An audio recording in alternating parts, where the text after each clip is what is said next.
Om Sam Saraswati Namaha. Namaste. Namaste, everyone. And this evening we're going to begin the discussion of the Chandi Path.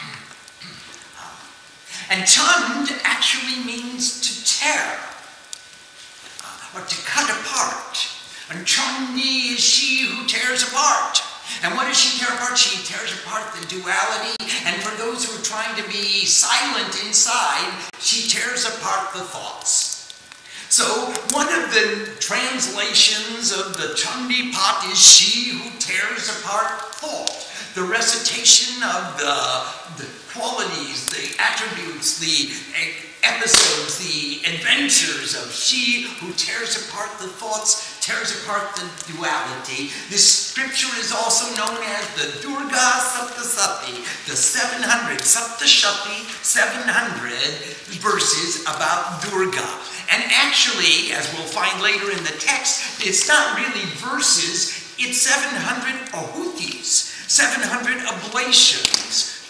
Because there's a different account of how many times we offer. We go, Namastasye Swaha, Namastasye Swaha. So when we include all of the urachas, he said, she said, and you include all of the half verses, and you include all the verses, and all the anomalies like Namastasye Swaha, Namastasye Swaha, they all add up to 700. So it's called the 700 of Durga. And it's also called the Devi Mahatmyam, the glory of the goddess. Well, let's begin on page 2. Mother said, I dance, and all that you perceive are its manifestations. If you like, you can watch me dance. Or if you like, you can make me stop.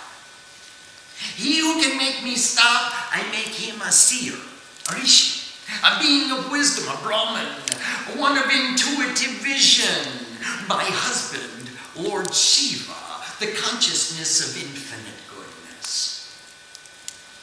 And this is the introduction. Every form in the universe is subject to evolution and devolution, and the two intermediate positions, birth and death, the wheel of life. The waves of the sea rise and fall. Vegetation rises from the earth and returns to it. Animals born to existence ultimately decompose and mingle with the dust of the earth. Even the sun sets at the close of every day. Seeing this and knowing fully well that every human being dies, even still our minds wander in the attachments of the ego as though we are immortal. What is this delusion of ego? This ignorance of attachment that binds our every thought and action? What are these dreams and illusions to which we are so bound? We adorn our bodies as though they are never subject to decay, and cling to relationships with people and things as though they are the substance of our very existence. We eat when we're not hungry, kill when we don't need food, and copulate out of season. We intoxicate ourselves to forgetfulness, take tobacco or drugs even when we know it is injurious to our health, and drive our cars as though there are no statistics of traffic fatalities. We see a new desire take birth with every perception and helplessly watch it grow until it becomes an obsession regulating our every action. As one possessed, we see morality and convention, even common sense, yield to the ethics of convenience in which we can rationalize any behavior that brings success. Look at the reality of our lives, at our goals and aspirations. There are many among us who have no vision of the future. We are caught in the paradox of working to survive and surviving to work. And somehow a sense of boredom, frustration, and futility has taken over our entire being. We find no lasting satisfaction, no sustaining pleasure, no all-inclusive delight. Again, when we find ourselves avidly pursuing some goal, we are constantly in strife. Our minds are harnessed to the thought without our control. A continual anxiety prevails in which the vision of success or failure recurs to us day and night. Look at these thoughts. How many of them bear significance in the cosmic reality?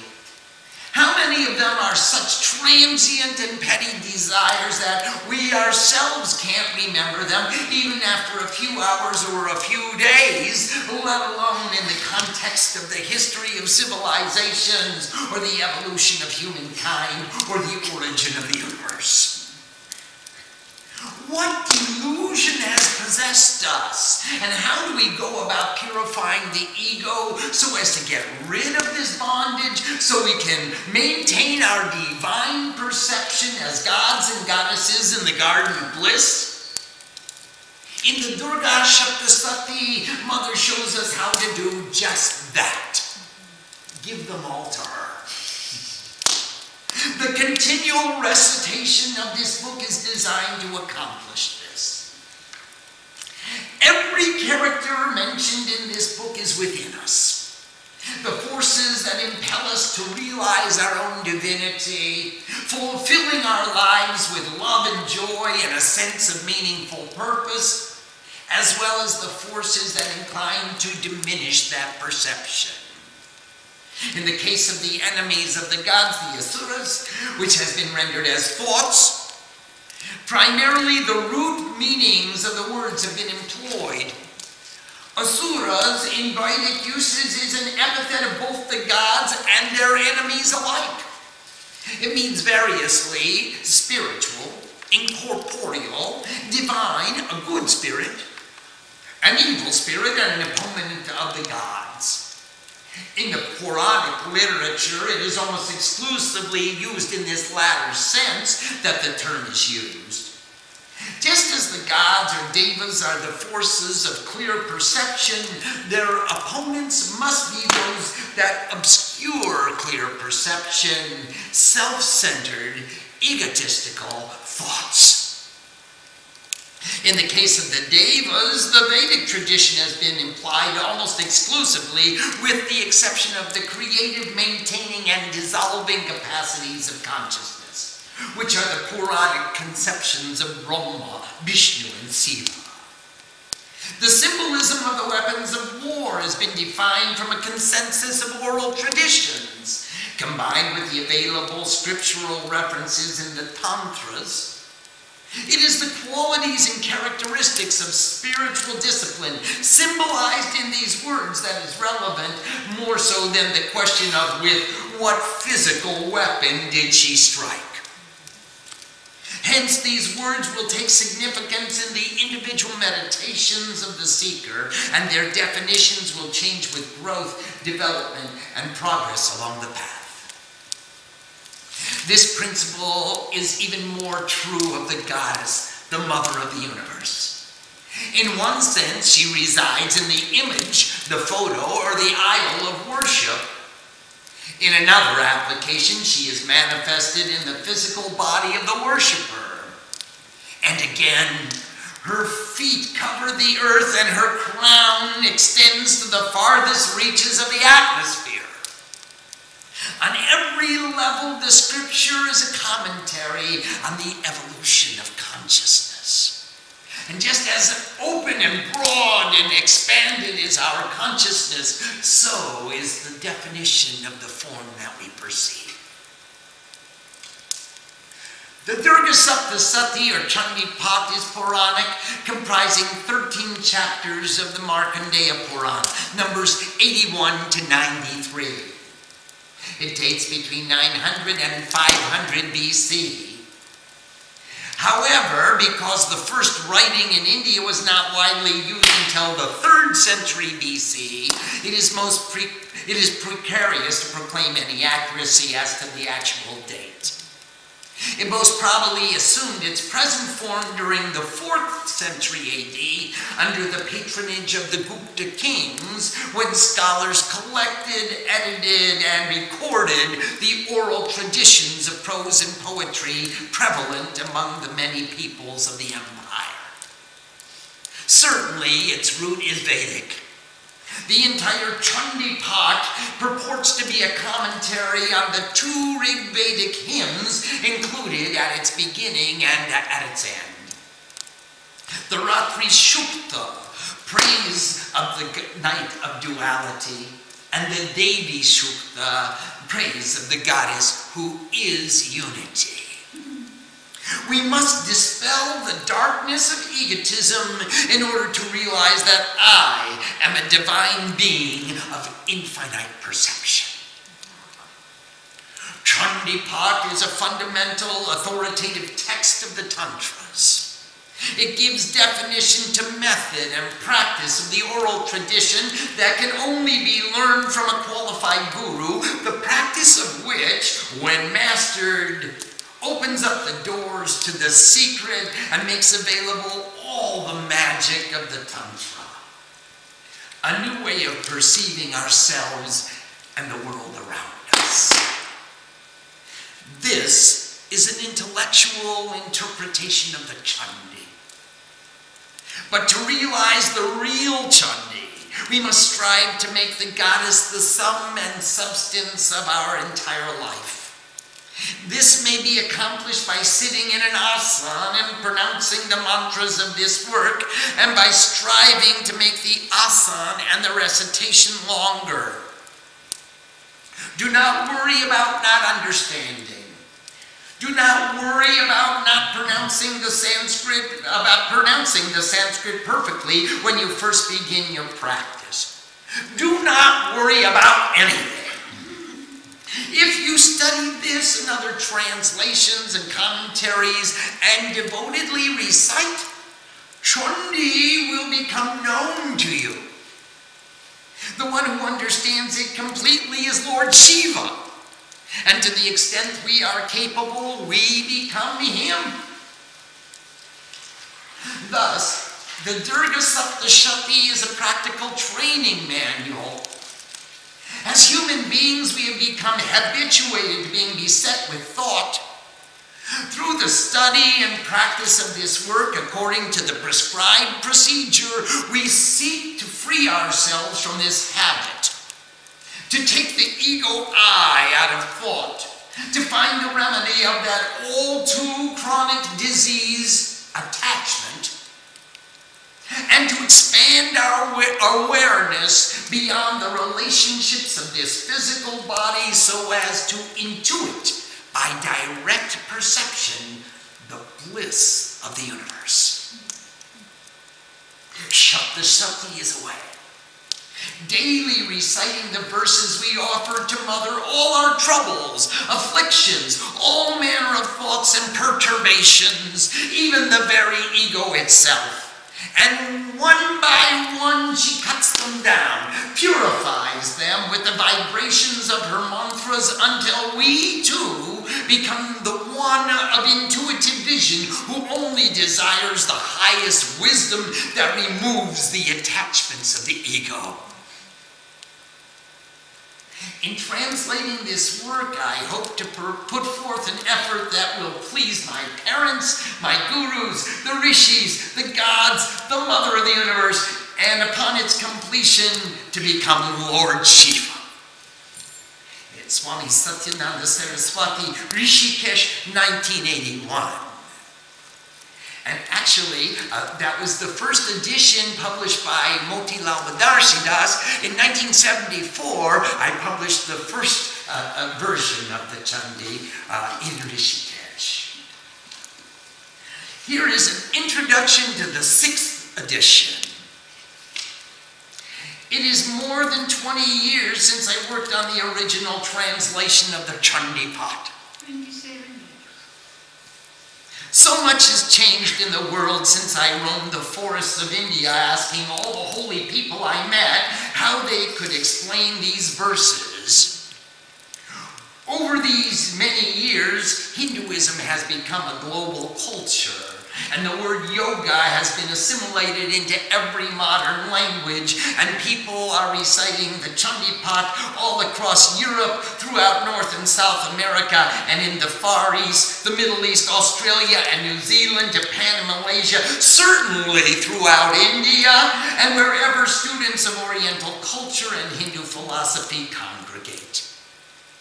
In fact, this evening we have visitors from over 102 countries logged in right now.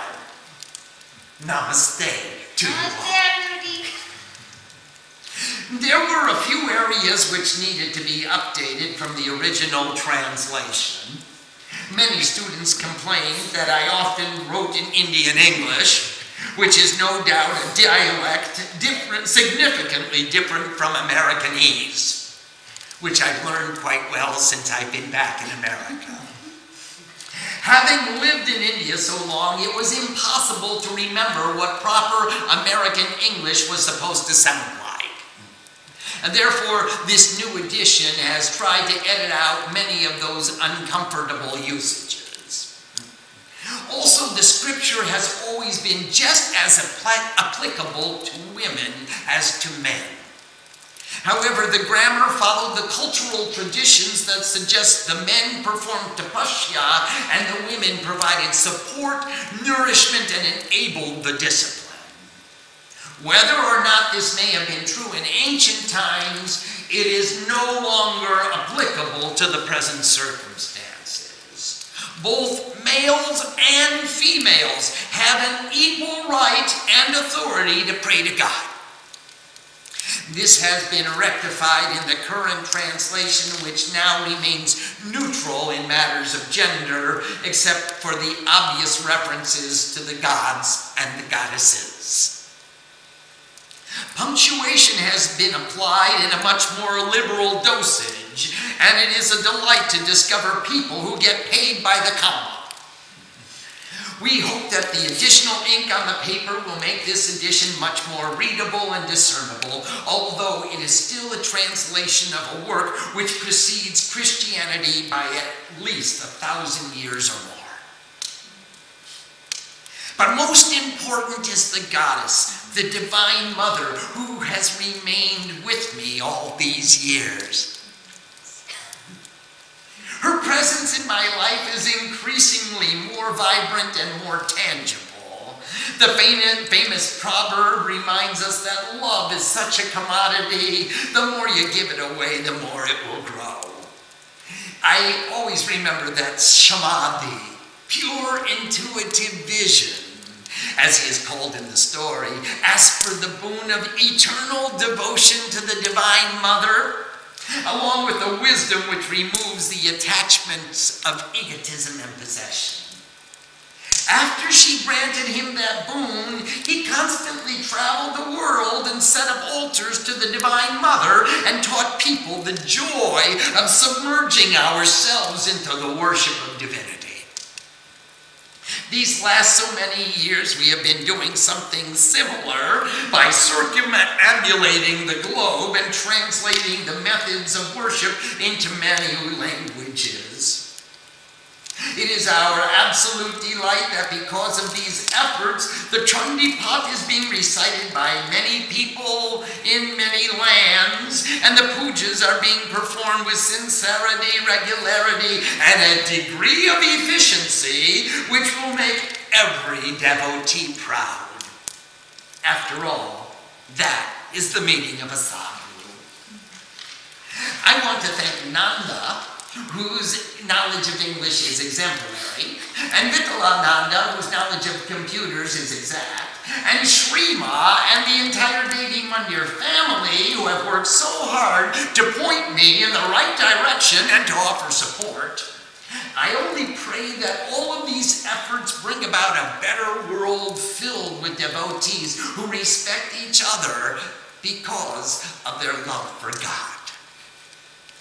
And that's Swami Satyananda Saraswati Devi Mandir, Napa, California, 2001.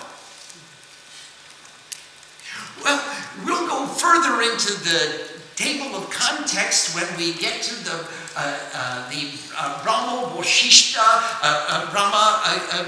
Vishwamitra Shapa Vimochan. Brahmadi Shapa Vimochan it's called. Let's just read the table of contents because we're going to find great insight into the study that we are about to embark upon.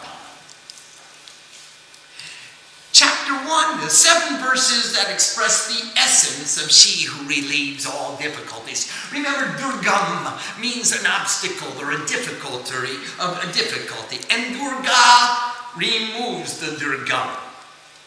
So this is the 7 verses which describe the essence of Durga.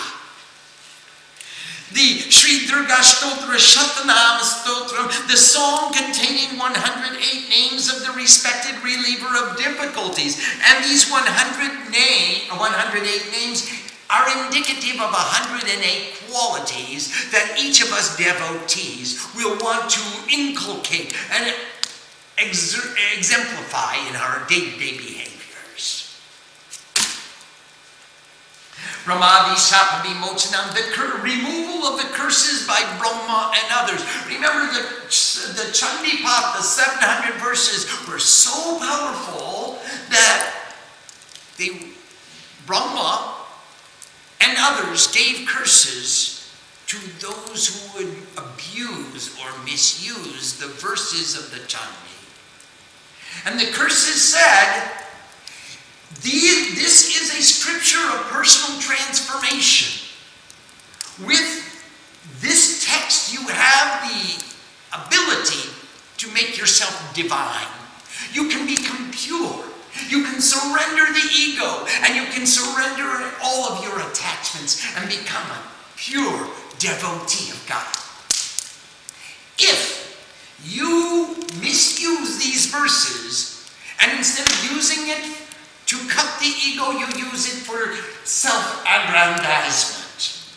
If instead of surrendering your attachments, you use these verses for your personal selfish considerations, then this tool will not work for you as a tool of personal transformation.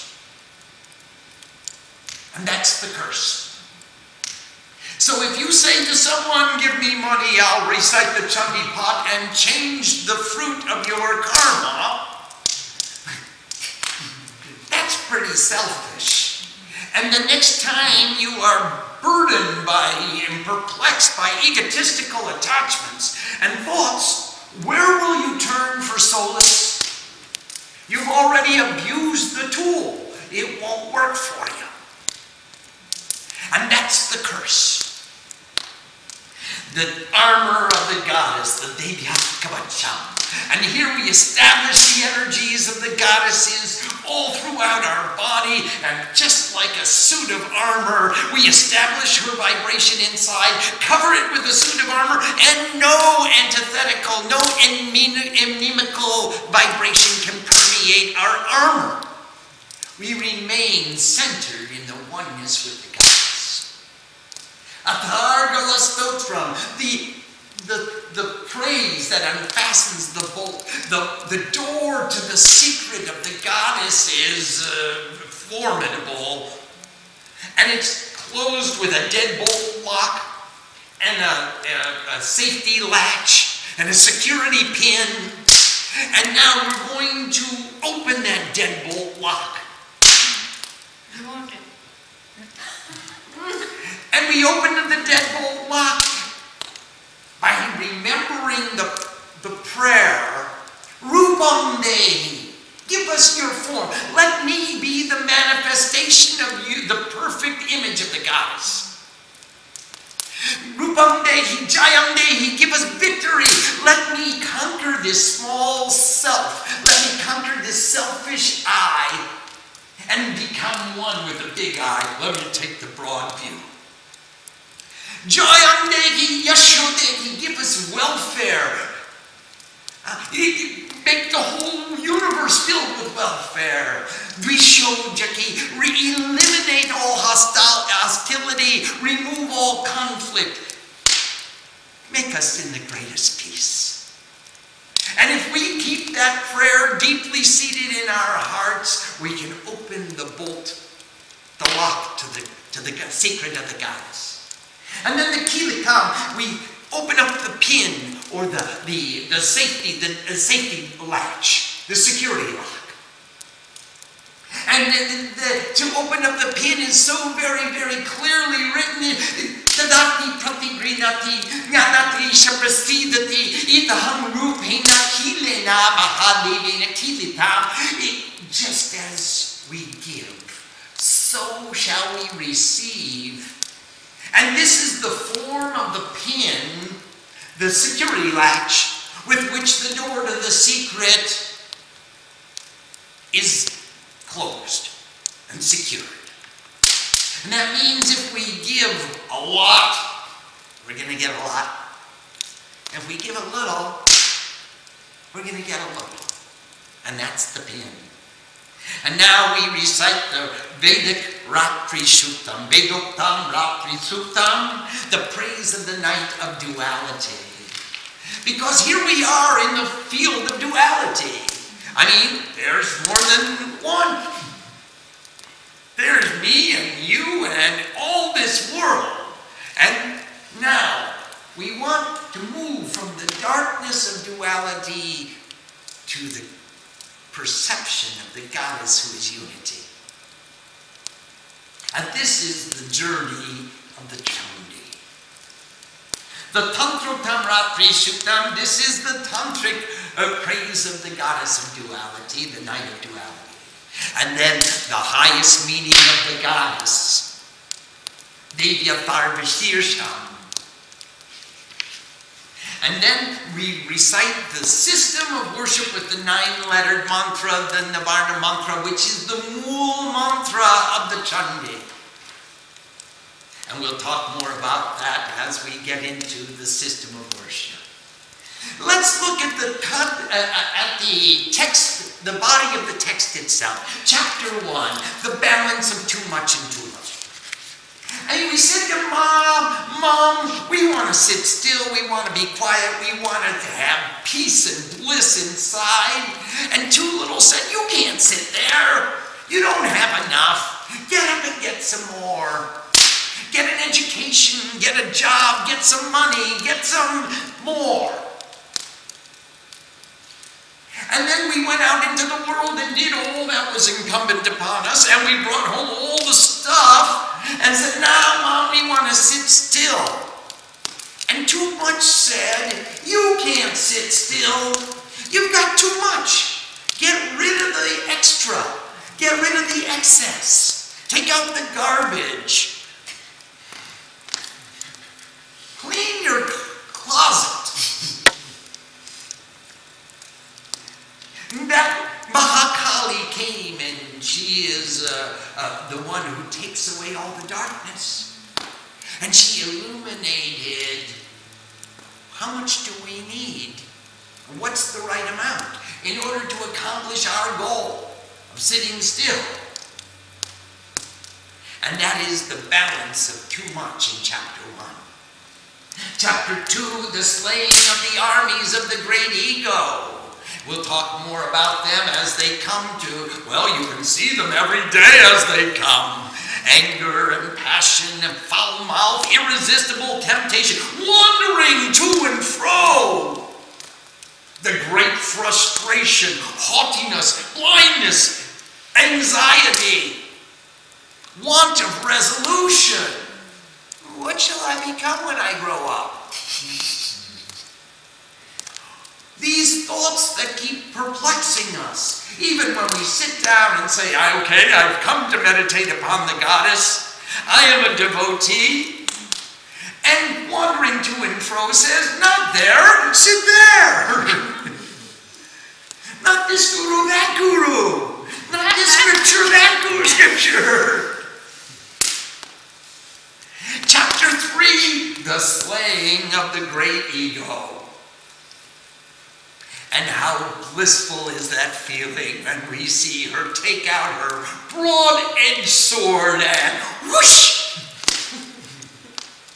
With one stroke to the neck, she cut down the great ego. The gods praise the goddess. Without an ego, what else can you do? Chapter 5, the ambassador of self-conceit. He sent his ambassador. Hey, mother, come down from there. You'll be so happy to sit here next to me. Chapter 6, the slaying of sinful eyes. Chapter 7, the slaying of passion and anger. Chapter 8, the slaying of the seed of desire. Chapter 9, the slaying of self-deprecation. And chapter 10, the slaying of self-conceit. So all these generals in the armies of duality come at us every time we sit down. And self-deprecation says, if only I hadn't. I blew it. I did it wrong. And self-conceit says, boy, did I do a good job. Now, when she takes all of those demonical energies away from us, all that is left is the self. And now, that self in chapter 11, the gods sing a song of praise. Namastasye, Namo Narayani, Namostute. And now chapter 12, the fruits of reciting the Chandi. What happens? What do you get for doing this? What happens in your life? I'm sure every one of you has a story. Chapter 13, the granting of boons. And then again, the system of worship with the 9-lettered mantra. The Vedic praise of the goddess. We're there with her in oneness, in unity. The tantric praise of the goddess. The most preeminent secret, the foremost, the one that came first. What is the origin of all these gods, and from whence cometh the goddess? The modified secret, what is the nature of her creation? And the Murti Rakasya, the secret of the manifestations who are to come. The prayer for forgiveness, the rosary of 32 names of Durga, a song seeking forgiveness from the goddess for the commission of offenses. If I did anything wrong, Mom, Maaf karna. Please forgive me. I'm trying to be a good devotee. I'm trying to be a son of God. Please forgive me if I blow it. I will blow it. Again and again, but please, Mom.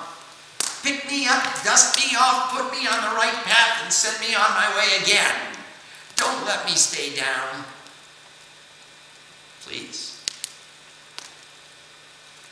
The song that gives the key to perfection. And that is the Siddha Kunjika Stotram. It is a commentary on the Nivarnam, the 9-lettered mantra. Chandima ki arti, the arti that we just sang at the time of arti, the Devi Moyi, the manifestations of the goddess, and the Bhagavati Stuti, the song of praise to the supreme goddess. And we bow down. Bowing down with devotion, we end with the pranam. And in the back, we gave a small glossary of how to pronounce Sanskrit. And it'll be of some help. At least it's written in Roman characters. Well, let's pause here tonight and see if there are any questions about the material we've covered so far. Are there any questions, please? Swamiji, here you say that through study and practice of this work according to the prescribed procedure, we seek to free ourselves from the ego. So is the prescribed procedure chanting the Chandi Path and at each chapter praying to Mother? First chapter, help me be balanced. second chapter, take these asuras away? Well, that's one part of the prescribed procedure. Also, the prescribed procedure means sitting in one asana. It means keeping your back straight. It means paying attention. It means performing those functions which are written in the book. Tell it like it is. Do it just as it's written. That's the prescribed procedure. And then as you practice that, you will learn more about the prescribed procedure just by reciting along with the guru, who is the preceptor, who is the teacher, exemplifying how do you chant the Chandi, how do you make Digbandham.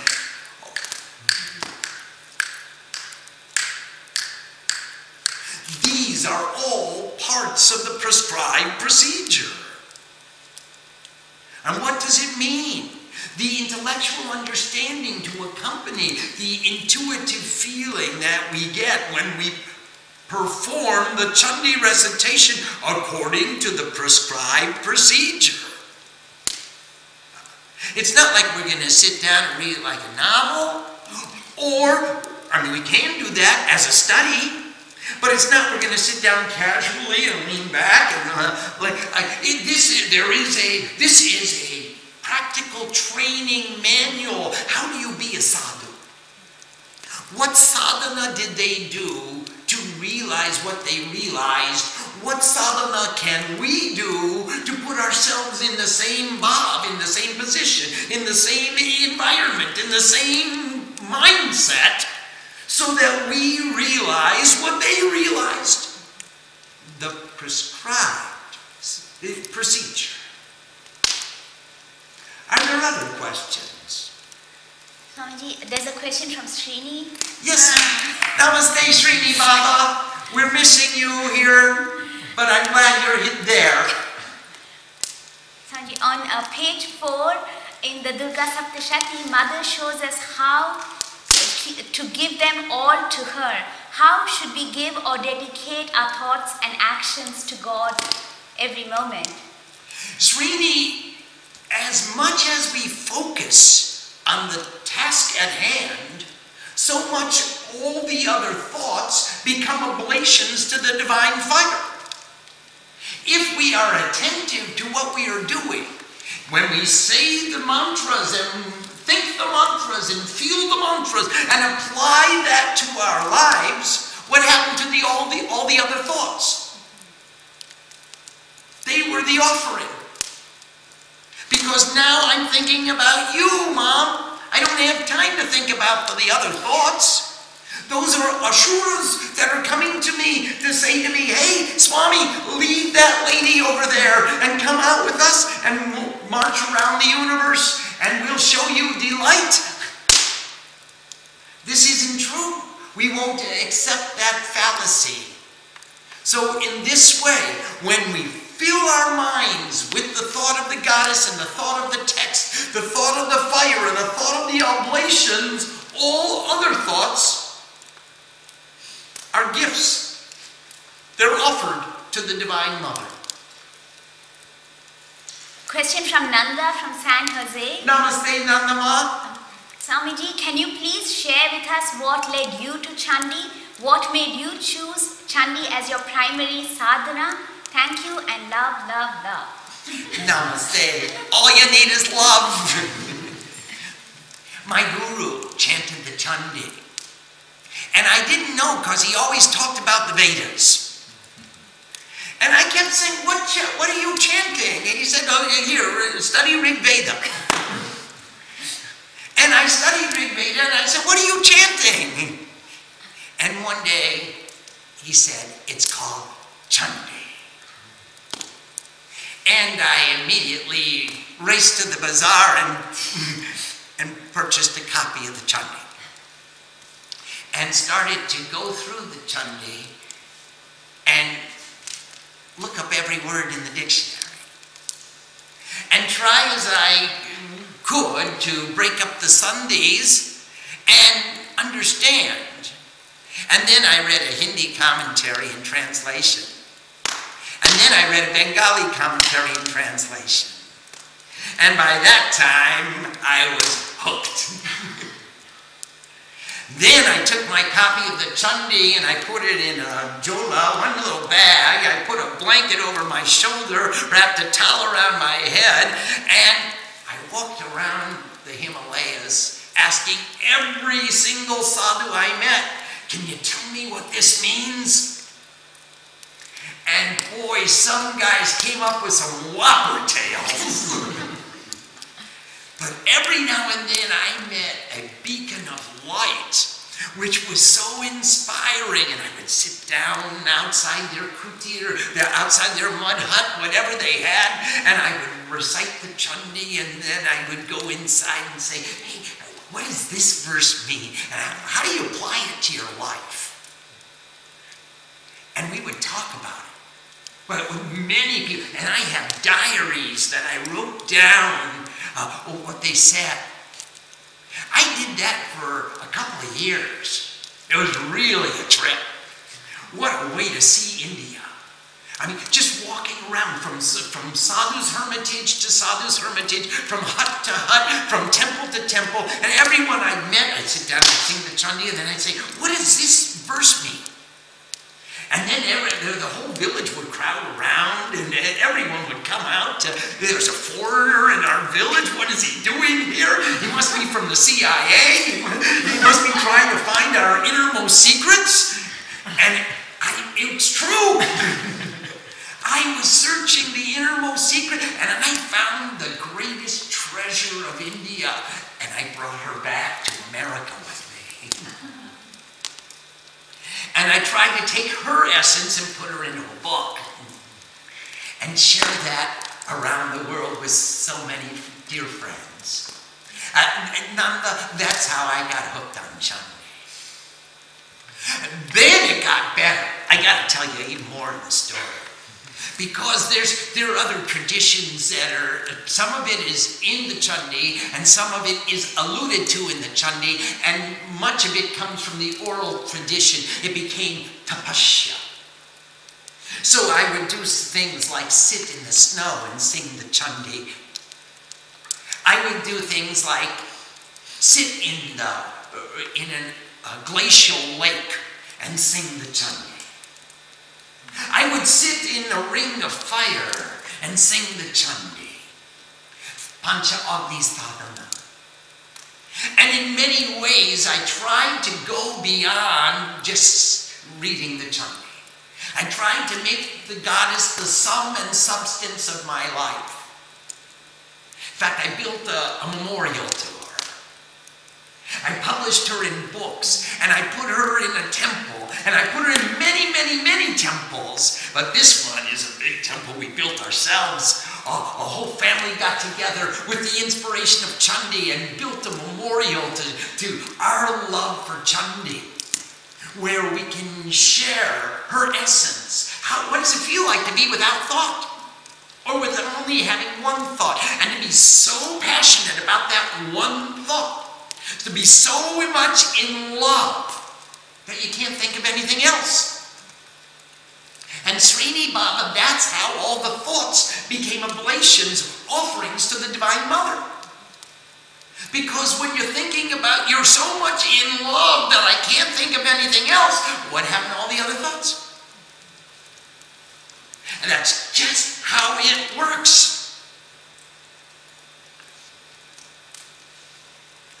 Swamiji, it's a question from Vidya from Malaysia. Namaste, Vidya Ma. Vidya says, what a privilege to be here. And Vidya's question is, just as there are yoga asanas customized for individuals, can we say there are special sadhanas for each individual too? How do we find the special sadhana that's meant for us? Vidya, your name is the clue. It is the knowledge. When you see an example of someone who's got the bhav that you're looking for, has got the feeling that you want to express, they've got the dedication that you want, they become the example, you become the reflection of that example, they are the guru, you become the disciple, the shishya. The shishya means a reflection, a mirror. So Vidya, you become the mirror that reflects the purity and clarity and understanding and the bhava, the sadhana of your guru. That example reaches out to you and touches your heart and inspires you. And we're going to get into that a little deeper when we talk about the Devi Kavach, the armor of the goddess. But Pratamam Shailaputricha, the daughter of the mountains. Vidya, she is the goddess of inspiration. So the first is the goddess of inspiration. Dvitiyam Brahmacharini, the goddess of sacred study. You're going to get inspired and you start to study. Tritiyam Chandradamteti, she's the third goddess, is the goddess of practice. You got an inspiration, you cultivated the knowledge, and now let's practice. Kushvandeti Chaturthakam, and she who does tapasya, purifying austerities, she refines that practice until it becomes second nature. You don't even have to think about it. It's instinctive. It's intuitive knowledge. It's not just an intellectual concept. So Vidya, look for your inspiration. And when you find that inspiration, then the rest is academic. It's automatic. You take that inspiration, you cultivate the knowledge, you start learning, you start practicing, you use the knowledge, and it becomes your own. And then you're empowered to become the next guru. Question from Kumari from Vallejo. Namaste, Kumari Ma. It is said that the whole Chandi is a commentary on two Rig Vedika hymns at the beginning and end, Rachi Sukta and Devi Sukta. Can you say something about how they are commentaries on the Chandi?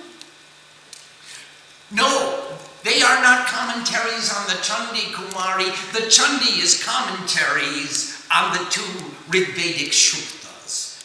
One says, here we are in duality and there's darkness. And now we invite the light.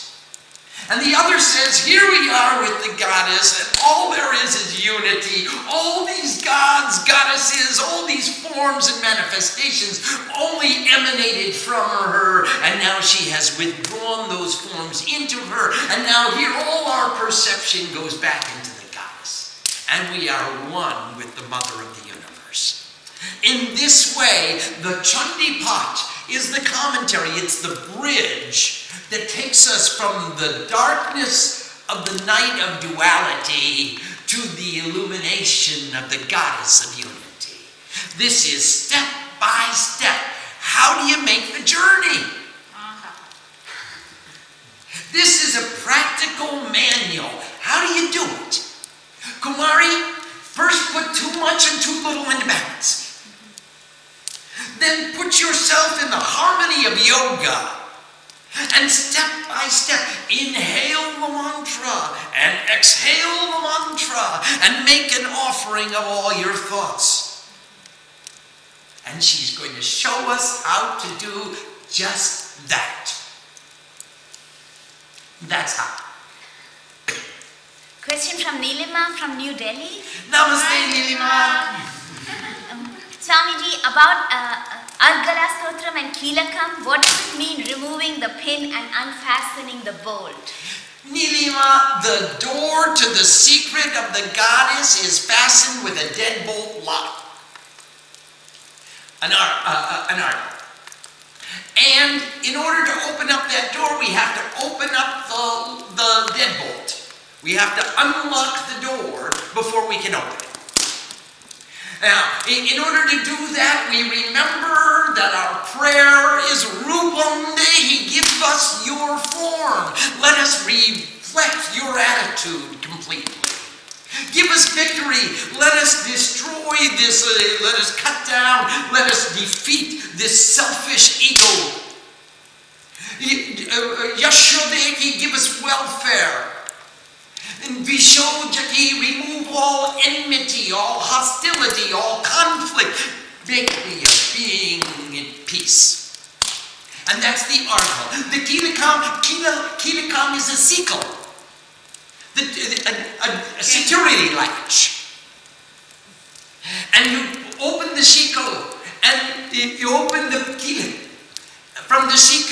and then you can open the door. Chain. Security. Hindi ba will? Chain. Yes, a chain. A deadbolt, a security latch. Yeah, and when you open up the chain from the door, the security latch from the door, and then the doors to the secret of the goddess fly wide open, and we devotees march right in. We get to enter, as soon as we open the doors to the secret of the goddess, we get to enter into her being. And that's why we have an argal and a kilak. Question from Rolf from Mountain View. Namaste, Rolf. Pranam Ma and Swamiji, when reading the Chandi or other scriptures, what is the significance of the meter? Do different meters convey their own particular mood or attitude? Absolutely. Very good, Rolf. Yes. There are 7 classical meters. Gayatri, Ushnak, Anushtuk, Trishtuk, Jagati, Brihati, and Punkti. Those are the 7 classical meters. And each one, they're like the 7 notes of the scale. Like the 7 levels of consciousness. The various bhavas, the attitudes are expressed. Gayatri is the meter of the morning. It's the meter of the sunrise. It's the meter of beginnings. Ushnak is the meter of midday. And it's the meter of accomplishment, the meter of performance, the meter of continuous production. And Anushtup is the meter of the evening. And that's why there are 3 charitras in the Chandi. There are 3 episodes. First episode is chapter 1. Second episode is chapters 2, 3, and 4. And the third episode is chapters 5 through 13. And the meter of the first episode is Gayatri. The meter of the second episode is Ushnik. And the meter of the third episode is Anushtup. So these meters, you're absolutely correct, Rolf. They each have their own bhav. One is a beginning, one is an accomplishment, and one is rest. Yes, please. Swamiji, for many people who come across the Chandi from hearing maybe a commentary that you've made or hearing from other people who are doing it, and they don't have direct access to you from the beginning, but really want to start chanting the Chandi, do you just suggest that they do kind of in the way that you did it, that just start doing it and reading it, and then learn more, like go to the Devi Mandir website and certainly we filled our website with resources for learning about Chandi. I think there are lots of materials there, and we'll put these classes on the website as well, so that anytime you want to go back and review or listen at your own convenience, it will be available to you. Absolutely. If you're new to the Chandi, pick up the book and dive in. And dive deep. As deeply as you can go, because her essence will become more clear to you, more clear to you, more clear to you each time you read. You will never read the same book twice. I promise. I've been reading over 40 years and I never have read the same book at a time. If I were to translate the Chandi today, I would translate it in a whole new way. And that's why I love giving these classes, because I can explain the new insights that I've had and the new feelings that I have every time I read the Chandi. Om Sam Saraswati Namaha. Om Sam Saraswati Namaha. Namaste.